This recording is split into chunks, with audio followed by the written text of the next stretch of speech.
Welcome to అమ్మ చేతి వంట.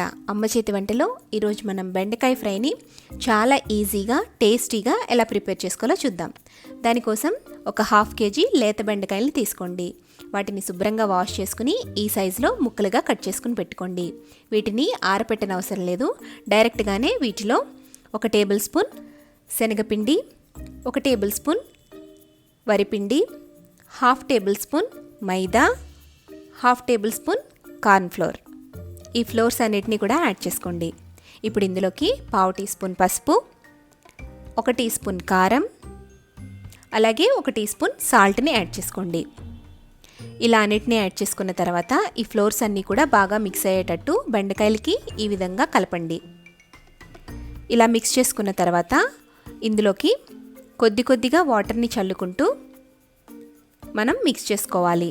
అంటే ఈ పిండి మొత్తం కూడా ముక్కలకి బాగా కలిసేటట్టుగా, బాగా అంటేటట్టుగా లైట్గా వాటర్ని చల్లుకుని ఈ విధంగా టాస్ చేసుకుని మొత్తం మిక్స్ చేసుకుని పెట్టుకోండి. వాటర్ మరీ ఎక్కువ యాడ్ చేయకండి, జస్ట్ ఈ విధంగా పిండి మొత్తం బెండకాయలకి అంటుకుంటే సరిపోతుంది. ఇప్పుడు డీప్ ఫ్రైకి ఆయిల్ పెట్టుకుని ఆయిల్ బాగా హీట్ అయిన తర్వాత ఈ బెండకాయ ముక్కల్ని కొద్దిగా వేసి డీప్ ఫ్రై చేసుకోండి. బెండకాయల్ని హై ఫ్లేమ్లో పెట్టి వేయించుకుంటే త్వరగా వేగిపోతాయి. లో ఫ్లేమ్లో పెడితే బెండకాయలు ఆయిల్ని పీల్చేస్తాయి అన్నమాట. అందుకని ఈ విధంగా హై ఫ్లేమ్లో పెట్టి గోల్డెన్ కలర్ వచ్చేంత వరకు ఫ్రై చేసుకోండి. ఇవి కొద్దిగా క్రిస్పీగా అయిన తర్వాత వీటిని తీసుకుని ఒక బౌల్లోకి వేసుకోండి.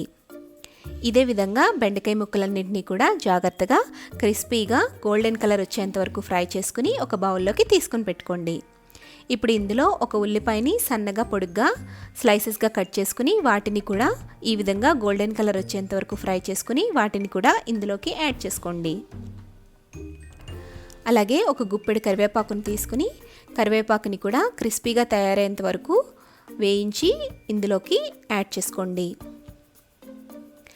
ఇప్పుడు ఇదే ఆయిల్లో ఒక గుప్పెడు వేరుశనగ గుళ్ళను కూడా వేసి దోరగా వేయించుకుని వీటిని కూడా ఈ మిక్చర్లోకి యాడ్ చేసుకోండి. అలాగే జీడిపప్పు కూడా గోల్డెన్ కలర్ వచ్చేంత వరకు ఫ్రై చేసుకుని యాడ్ చేసుకోండి.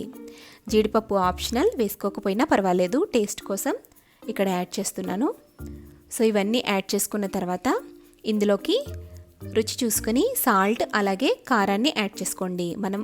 మనం ముందు కలుపుకున్నప్పుడు వేసుకున్నాం కాబట్టి టేస్ట్ చూసుకుని యాడ్ చేసుకోండి. అలాగే సన్నగా తరిగి పెట్టుకున్న కొత్తిమీరని కూడా యాడ్ చేసుకుని ఒకసారి ఈ విధంగా టాస్ చేసుకుంటే మన టేస్టీ బెండకాయ వేపుడు రెడీ అయిపోతుంది.